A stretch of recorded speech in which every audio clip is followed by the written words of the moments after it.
Chapter 2. Desire. The starting point of all achievement. The first step toward riches. When Edwin C. Barnes climbed down from the freight train in Orange, New Jersey more than 30 years ago, he may have resembled a tramp, but his thoughts were those of a king. As he made his way from the railroad tracks to Thomas A. Edison's office, his mind was at work. He saw himself standing in Edison's presence. He heard himself asking Mr. Edison for an opportunity to carry out the one consuming obsession of his life, a burning desire to become the business associate of the great inventor. Barnes' desire was not a hope. It was not a wish. It was a keen, pulsating desire, which transcended everything else. It was definite. The desire was not new when he approached Edison. It had been Barnes' dominating desire for a long time. In the beginning, when the desire first appeared in his mind, it may have been, probably was, only a wish, but it was no mere wish when he appeared before Edison with it. A few years later, Edwin C. Barnes again stood before Edison, in the same office where he first met the inventor. This time, his desire had been translated into reality. He was in business with Edison. The dominating dream of his life had become a reality. Today, people who know Barnes envy him because of the break life yielded him. They see him in the days of his triumph without taking the trouble to investigate the cause of his success. Barnes succeeded because he chose a definite goal, placed all his energy, all his willpower, all his effort, everything back of that goal. He did not become the partner of Edison the day he arrived. He was content to start in the most menial work, as long as it provided an opportunity to take even one step toward his cherished goal. 5 years passed before the chance he had been seeking made its appearance. During all those years, not one ray of hope, not one promise of attainment of his desire had been held out to him. To everyone, except himself, he appeared only another cog in the Edison business wheel. But in his own mind, he was the partner of Edison every minute of the time, from the very day that he first went to work there. It is a remarkable illustration of the power of a definite desire. Barnes won his goal because he wanted to be a business associate of Mr. Edison more than he wanted anything else. He created a plan by which to attain that purpose. But he burned all bridges behind him. He stood by his desire until it became the dominating obsession of his life and, finally, a fact. When he went to Orange, he did not say to himself, "I will try to induce Edison to give me a job of some sort." He said, "I will see Edison and put him on notice that I have come to go into business with him." He did not say, "I will work there for a few months, and if I get no encouragement, I will quit and get a job somewhere else." He did say, "I will start anywhere. I will do anything Edison tells me to do, but before I'm through, I will be his associate." He did not say, "I will keep my eyes open for another opportunity in case I fail to get what I want in the Edison organization." He said, "There is but one thing in this world that I am determined to have, and that is a business association with Thomas A. Edison. I will burn all bridges behind me and stake my entire future on my ability to get what I want." He left himself no possible way of retreat. He had to win or perish. That is all there is to the Barnes story of success. A long while ago, a great warrior faced a situation which made it necessary for him to make a decision which ensured his success on the battlefield. He was about to send his armies against a powerful foe, whose men outnumbered his own. He unloaded his soldiers into boats, sailed to the enemy's country, unloaded soldiers and equipment, then gave the order to burn the ships that had carried them. Addressing his men before the first battle, he said, "You see the boats going up in smoke. That means that we cannot leave these shores alive unless we win. We now have no choice. We win or we perish." They won.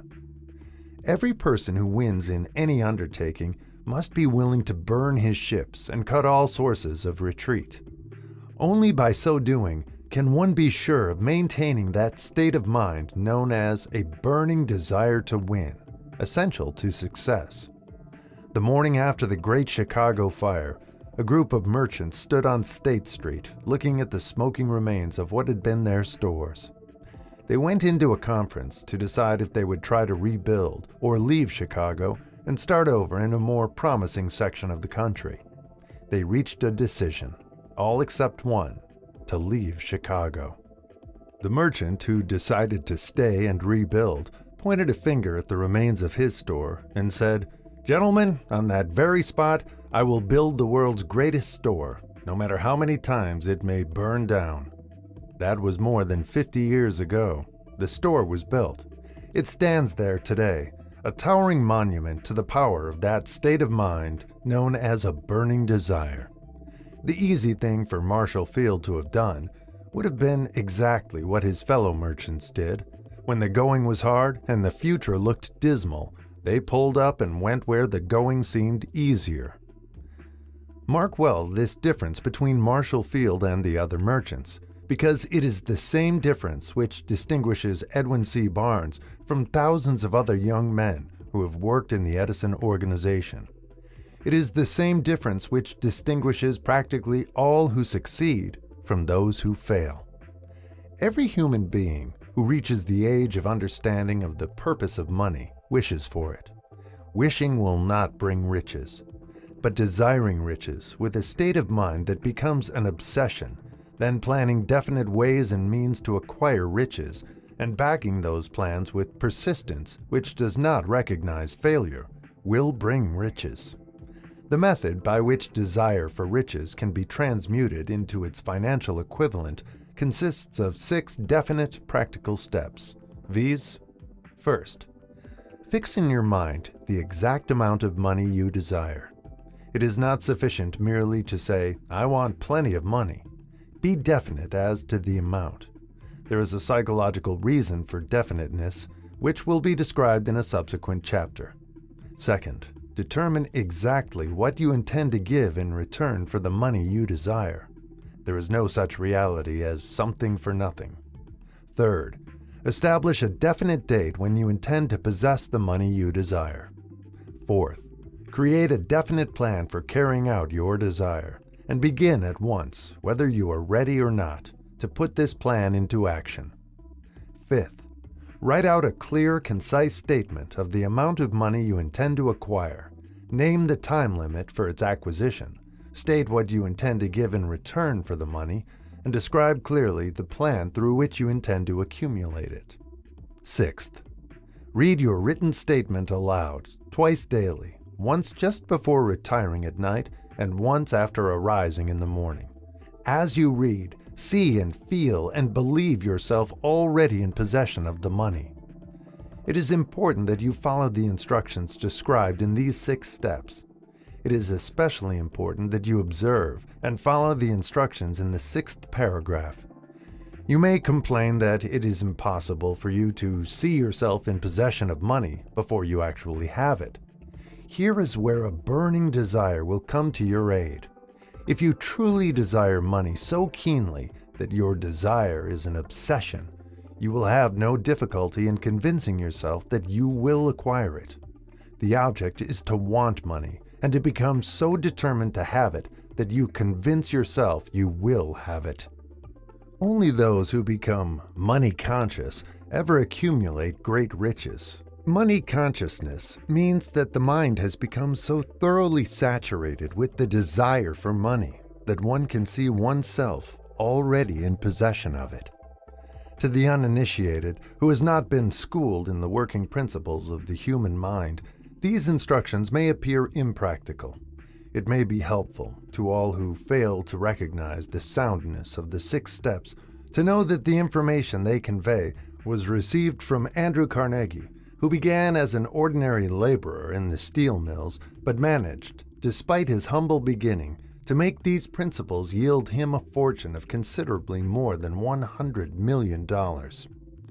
It may be a further help to know that the 6 steps here recommended were carefully scrutinized by the late Thomas A. Edison, who placed his stamp of approval upon them as being not only the steps essential for the accumulation of money, but necessary for the attainment of any definite goal.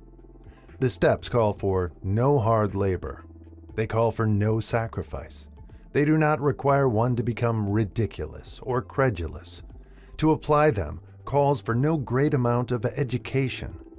But the successful application of these 6 steps does call for sufficient imagination to enable one to see and to understand that accumulation of money cannot be left to chance, good fortune, and luck. One must realize that all who have accumulated great fortunes first did a certain amount of dreaming, hoping, wishing, desiring, and planning before they acquired money. You may as well know, right here, that you can never have riches in great quantities unless you can work yourself into a white heat of desire for money and actually believe you will possess it. You may as well know, also, that every great leader, from the dawn of civilization down to the present, was a dreamer. Christianity is the greatest potential power in the world today because its founder was an intense dreamer who had the vision and the imagination to see realities in their mental and spiritual form before they had been transmuted into physical form. If you do not see great riches in your imagination, you will never see them in your bank balance. Never, in the history of America, has there been so great an opportunity for practical dreamers as now exists. The 6-year economic collapse has reduced all men substantially to the same level. A new race is about to be run. The stakes represent huge fortunes which will be accumulated within the next 10 years. The rules of the race have changed because we now live in a changed world that definitely favors the masses, those who had but little or no opportunity to win under the conditions existing during the Depression, when fear paralyzed growth and development.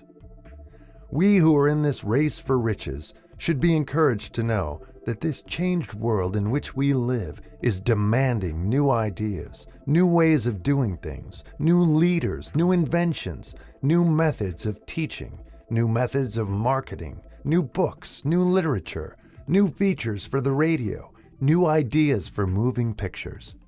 Back of all this demand for new and better things, there is one quality which one must possess to win, and that is definiteness of purpose, the knowledge of what one wants, and a burning desire to possess it.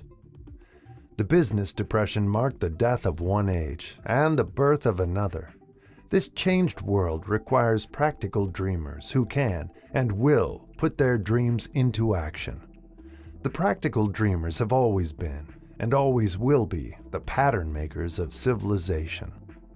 We who desire to accumulate riches should remember the real leaders of the world always have been men who harnessed and put into practical use the intangible, unseen forces of unborn opportunity, and have converted those forces, or impulses of thought, into skyscrapers, cities, factories, airplanes, automobiles, and every form of convenience that makes life more pleasant.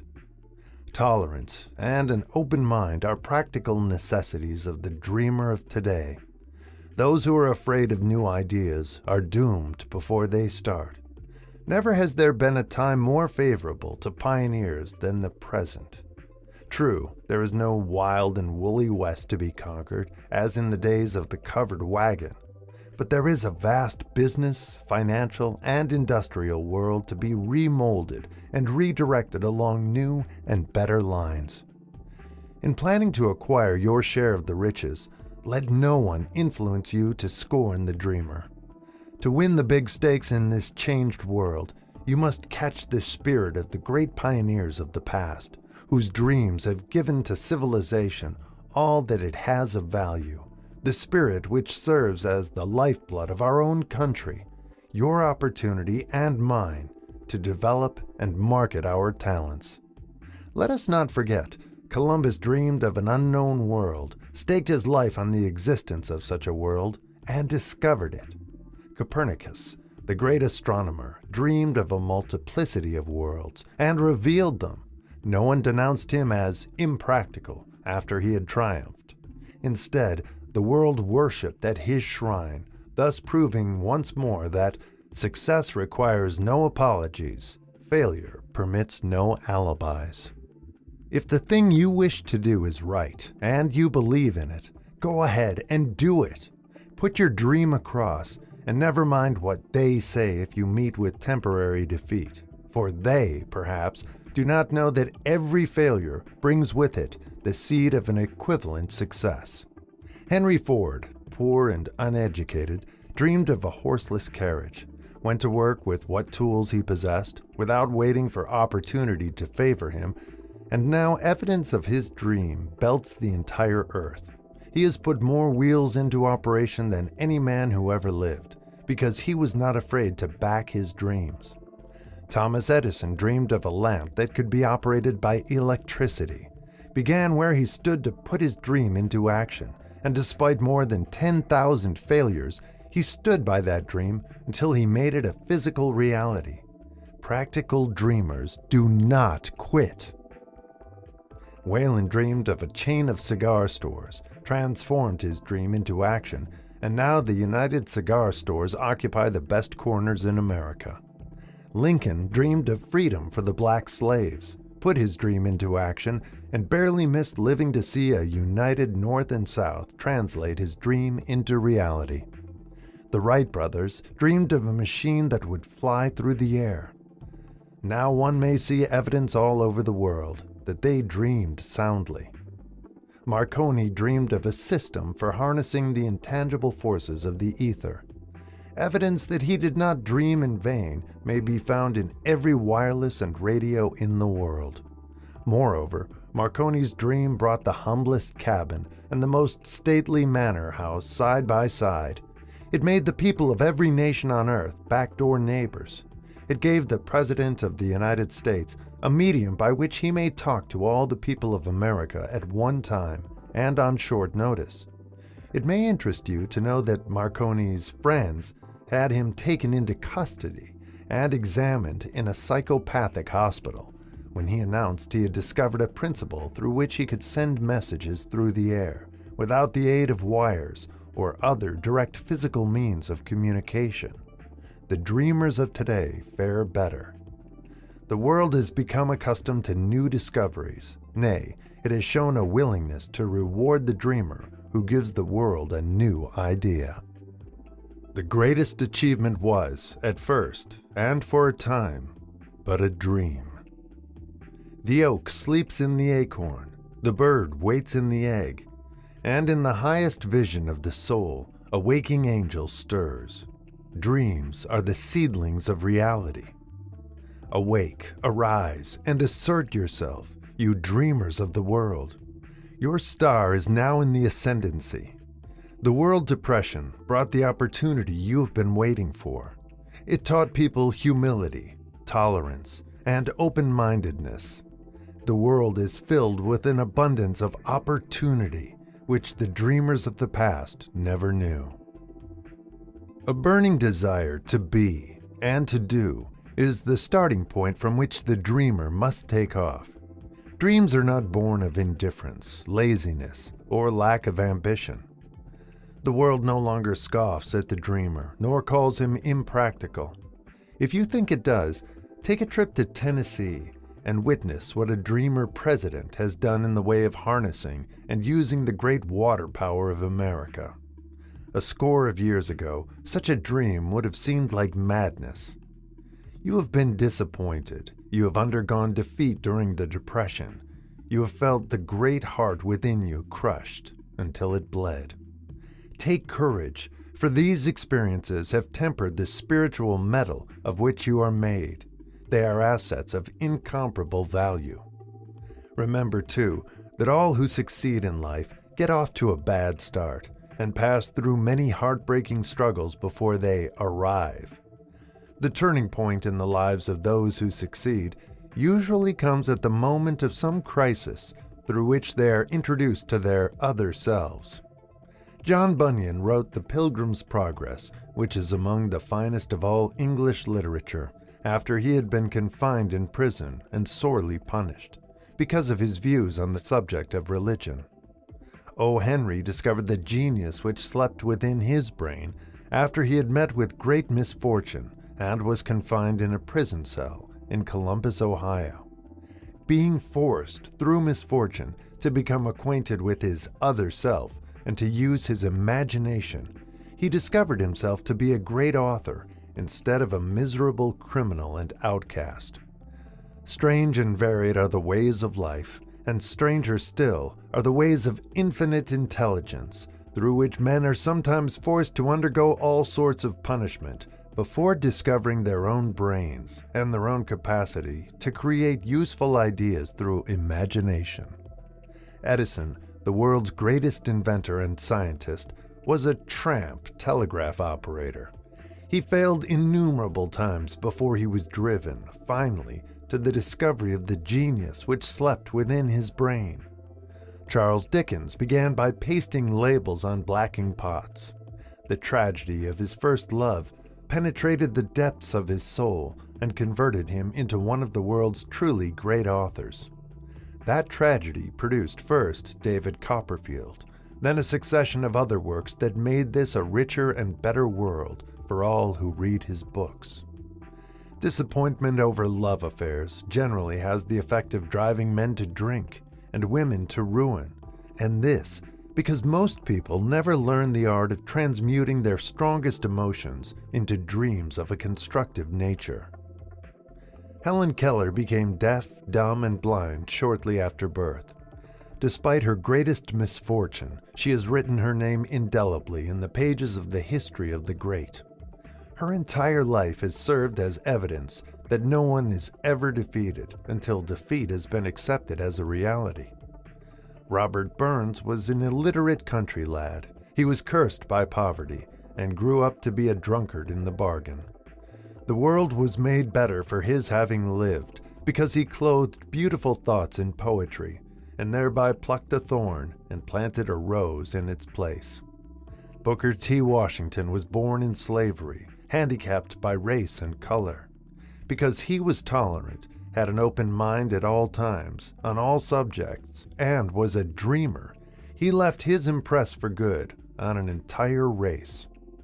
Beethoven was deaf, Milton was blind, but their names will last as long as time endures because they dreamed and translated their dreams into organized thought. Before passing to the next chapter, kindle anew in your mind the fire of hope, faith, courage, and tolerance. If you have these states of mind and a working knowledge of the principles described, all else that you need will come to you when you are ready for it. Let Emerson state the thought in these words: "Every proverb, every book, every byword that belongs to thee for aid and comfort shall surely come home through open or winding passages. Every friend whom not thy fantastic will, but the great and tender soul in thee craveth, shall lock thee in his embrace."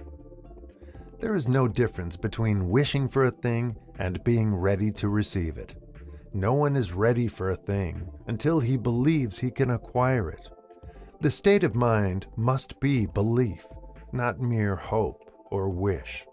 Open-mindedness is essential for belief. Closed minds do not inspire faith, courage, and belief. Remember, no more effort is required to aim high in life, to demand abundance and prosperity, than is required to accept misery and poverty. A great poet has correctly stated this universal truth through these lines: "I bargained with life for a penny, and life would pay no more. However, I begged at evening, when I counted my scanty store. For life is a just employer, he gives you what you ask, but once you have set the wages, why you must bear the task. I worked for a menial's hire, only to learn dismayed that any wage I had asked of life, life would have willingly paid." Desire outwits Mother Nature. As a fitting climax to this chapter, I wish to introduce one of the most unusual persons I have ever known. I first saw him 24 years ago, a few minutes after he was born. He came into the world without any physical sign of ears, and the doctor admitted, when pressed for an opinion, that the child might be deaf and mute for life. I challenged the doctor's opinion. I had the right to do so. I was the child's father. I too reached a decision and rendered an opinion, but I expressed the opinion silently, in the secrecy of my own heart. I decided that my son would hear and speak. Nature could send me a child without ears, but nature could not induce me to accept the reality of the affliction. In my own mind, I knew that my son would hear and speak. How? I was sure there must be a way, and I knew I would find it. I thought of the words of the immortal Emerson, "The whole course of things goes to teach us faith. We need only obey." There is guidance for each of us, and by lowly listening, we shall hear the right word. The right word? Desire. More than anything else, I desired that my son should not be a deaf-mute. From that desire, I never receded, not for a second. Many years previously, I had written, "Our only limitations are those we set up in our own minds." For the first time, I wondered if that statement were true. Lying on the bed in front of me was a newly born child without the natural equipment of hearing. Even though he might hear and speak, he was obviously disfigured for life. Surely, this was a limitation which that child had not set up in his own mind. What could I do about it? Somehow, I would find a way to transplant into that child's mind my own burning desire for ways and means of conveying sound to his brain without the aid of ears. As soon as the child was old enough to cooperate, I would fill his mind so completely with a burning desire to hear that nature would, by methods of her own, translate it into physical reality. All this thinking took place in my own mind, but I spoke of it to no one. Every day I renewed the pledge I had made to myself, not to accept a deaf-mute for a son. As he grew older and began to take notice of things around him, we observed that he had a slight degree of hearing. When he reached the age when children usually begin talking, he made no attempt to speak, but we could tell by his actions that he could hear certain sounds slightly. That was all I wanted to know. I was convinced that if he could hear, even slightly, he might develop still greater hearing capacity. Then something happened which gave me hope. It came from an entirely unexpected source. We bought a Victrola. When the child heard the music for the first time, he went into ecstasies and promptly appropriated the machine. He soon showed a preference for certain records, among them "It's a Long Way to Tipperary." On one occasion, he played that piece over and over for almost 2 hours, standing in front of the Victrola with his teeth clamped on the edge of the case. The significance of this self-formed habit of his did not become clear to us until years afterward, for we had never heard of the principle of bone conduction of sound at that time. Shortly after he appropriated the Victrola, I discovered that he could hear me quite clearly when I spoke with my lips touching his mastoid bone, or at the base of the brain. These discoveries placed in my possession the necessary media by which I began to translate into reality my burning desire to help my son develop hearing and speech. By that time, he was making stabs at speaking certain words. The outlook was far from encouraging, but desire, backed by faith, knows no such word as impossible. Having determined that he could hear the sound of my voice plainly, I began immediately to transfer to his mind the desire to hear and speak. I soon discovered that the child enjoyed bedtime stories, so I went to work, creating stories designed to develop in him self-reliance, imagination, and a keen desire to hear and to be normal. There was one story in particular which I emphasized by giving it some new and dramatic coloring each time it was told. It was designed to plant in his mind the thought that his affliction was not a liability, but an asset of great value. Despite the fact that all the philosophy I had examined clearly indicated that every adversity brings with it the seed of an equivalent advantage, I must confess that I had not the slightest idea how this affliction could ever become an asset. However, I continued my practice of wrapping that philosophy in bedtime stories, hoping the time would come when he would find some plan by which his handicap could be made to serve some useful purpose. Reason told me plainly that there was no adequate compensation for the lack of ears and natural hearing equipment. Desire, backed by faith, pushed reason aside and inspired me to carry on. As I analyze the experience in retrospect, I can see now that my son's faith in me had much to do with the astounding results. He did not question anything I told him. I sold him the idea that he had a distinct advantage over his older brother, and that this advantage would reflect itself in many ways. For example, the teachers in school would observe that he had no ears, and, because of this, they would show him special attention and treat him with extraordinary kindness. They always did. His mother saw to that by visiting the teachers and arranging with them to give the child the extra attention necessary. I sold him the idea, too, that when he became old enough to sell newspapers, his older brother had already become a newspaper merchant, he would have a big advantage over his brother for the reason that people would pay him extra money for his wares because they could see that he was a bright, industrious boy, despite the fact he had no ears. We could notice that gradually the child's hearing was improving.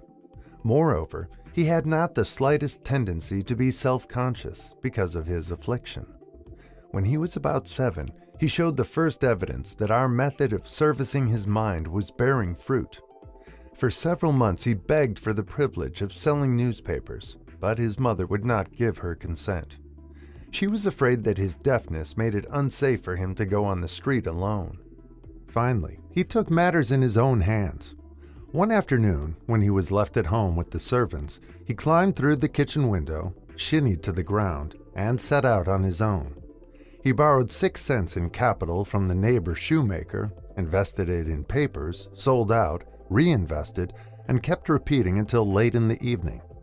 After balancing his accounts and paying back the 6 cents he had borrowed from his banker, he had a net profit of 42 cents.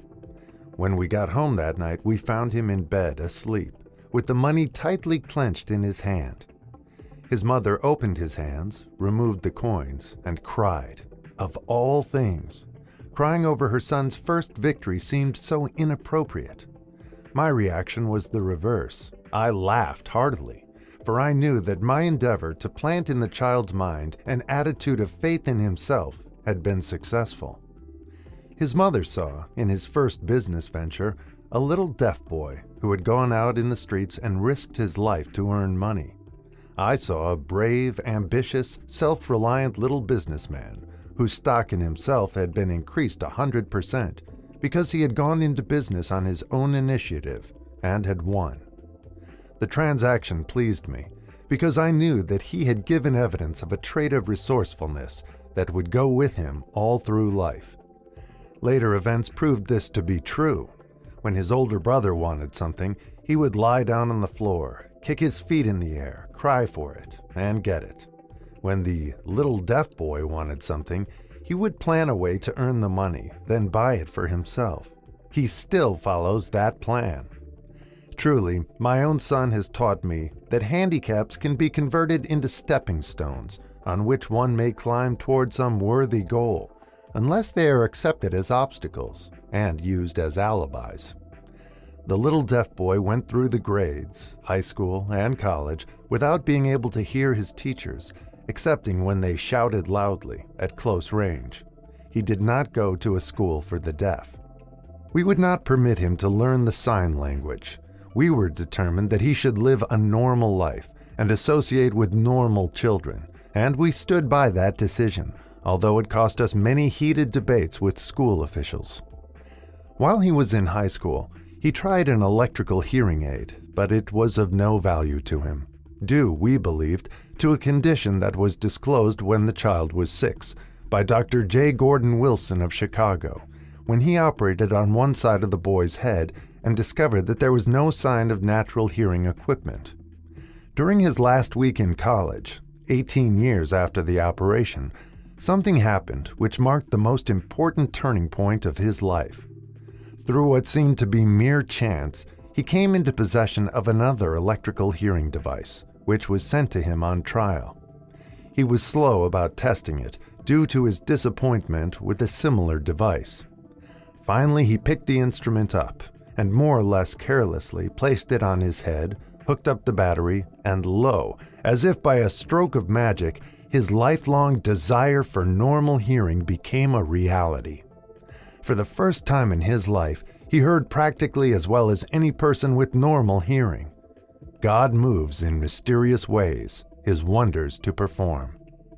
Overjoyed because of the changed world which had been brought to him through his hearing device, he rushed to the telephone, called his mother, and heard her voice perfectly.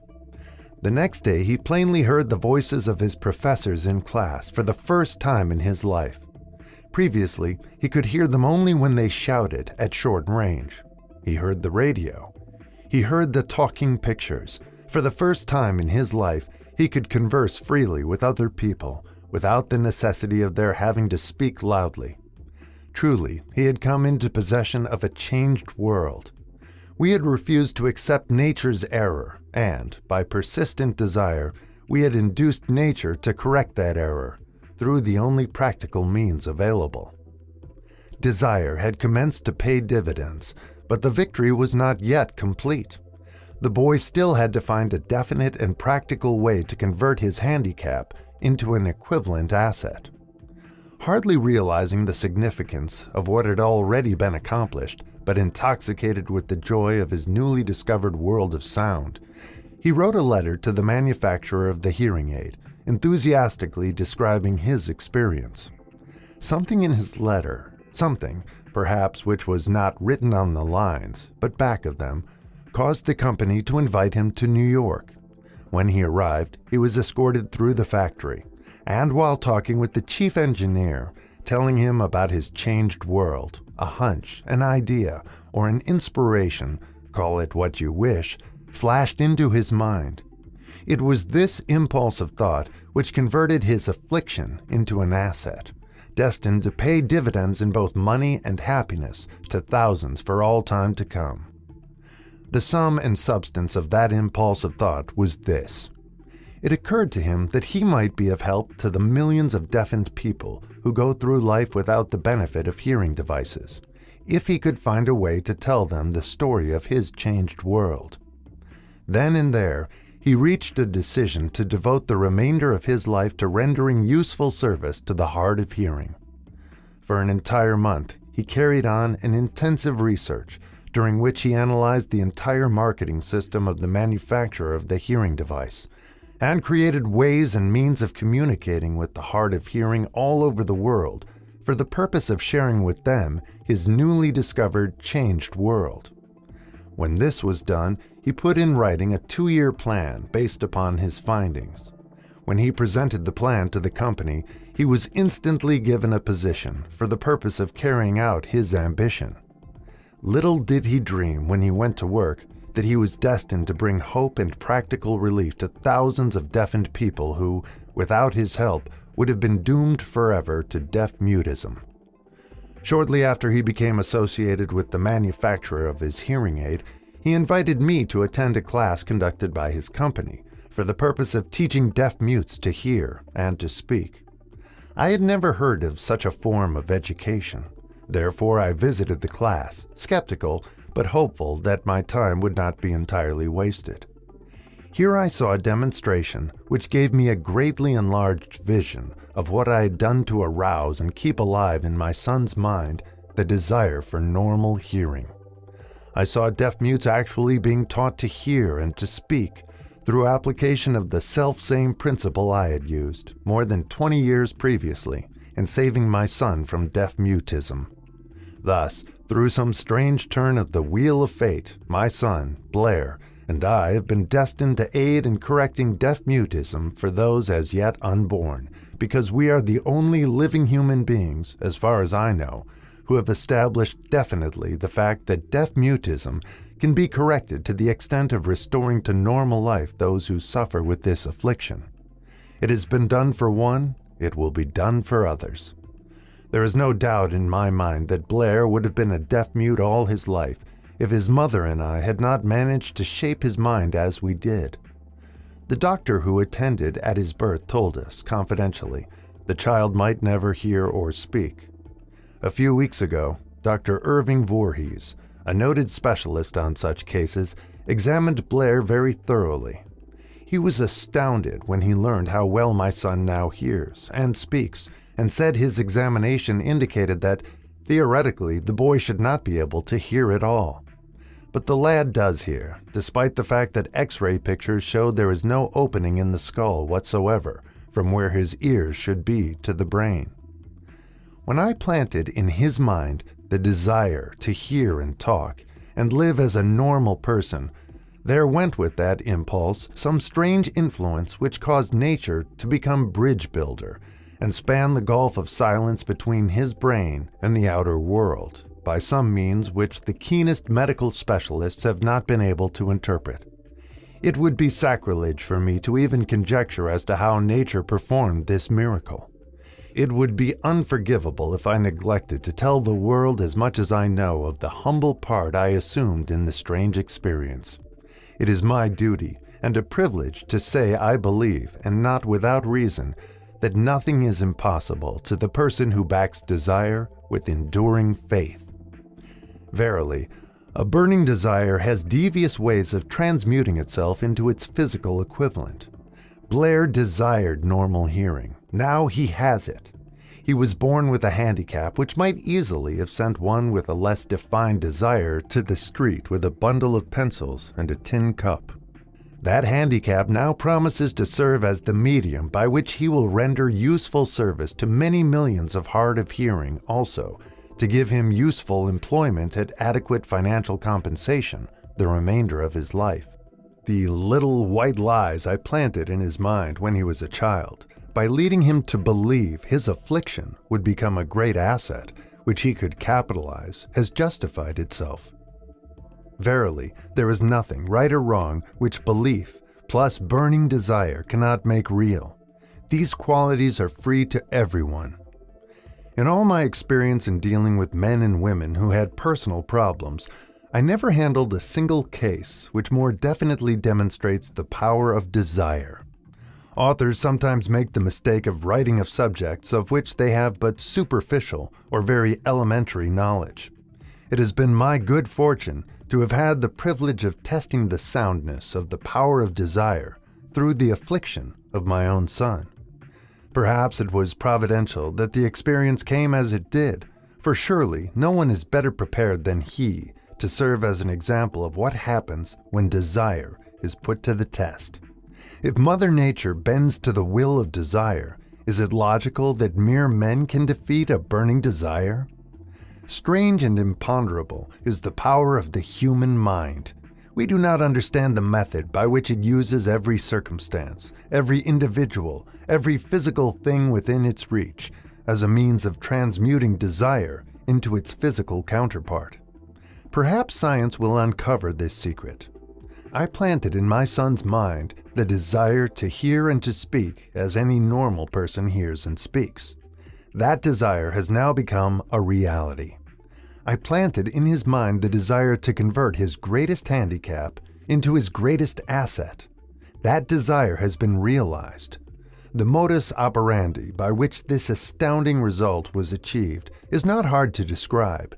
It consisted of three very definite facts. First, I mixed faith with the desire for normal hearing, which I passed on to my son. Second, I communicated my desire to him in every conceivable way available, through persistent, continuous effort over a period of years. Third, he believed me. As this chapter was being completed, news came of the death of Madame Schumann-Heink. One short paragraph in the news dispatch gives the clue to this unusual woman's stupendous success as a singer. I quote the paragraph because the clue it contains is none other than desire. Early in her career, Madame Schumann-Heink visited the director of the Vienna Court Opera to have him test her voice, but he did not test it. After taking one look at the awkward and poorly dressed girl, he exclaimed, none too gently, "With such a face and with no personality at all, how can you ever expect to succeed in opera, my good child? Give up the idea. Buy a sewing machine and go to work. You can never be a singer." Never is a long time. The director of the Vienna Court Opera knew much about the technique of singing. He knew little about the power of desire when it assumes the proportion of an obsession. If he had known more of that power, he would not have made the mistake of condemning genius without giving it an opportunity. Several years ago, one of my business associates became ill. He became worse as time went on, and finally was taken to the hospital for an operation. Just before he was wheeled into the operating room, I took a look at him and wondered how anyone as thin and emaciated as he could possibly go through a major operation successfully. The doctor warned me that there was little, if any, chance of my ever seeing him alive again.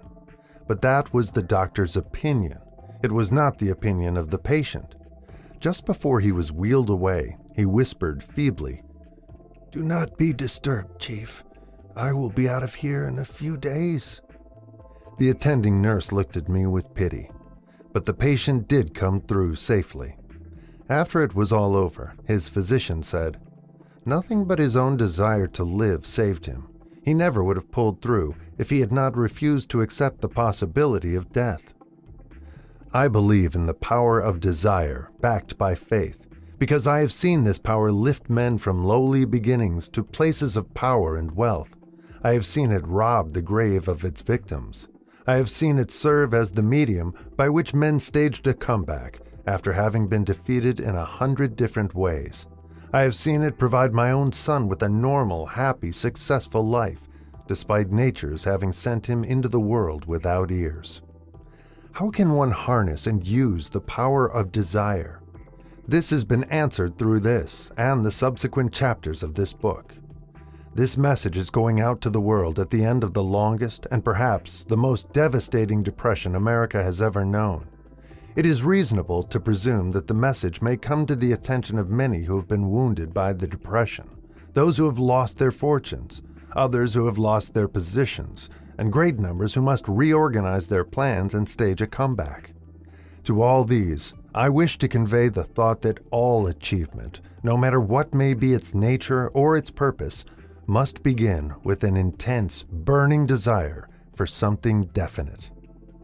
Through some strange and powerful principle of mental chemistry, which she has never divulged, nature wraps up in the impulse of strong desire that something which recognizes no such word as impossible and accepts no such reality as failure.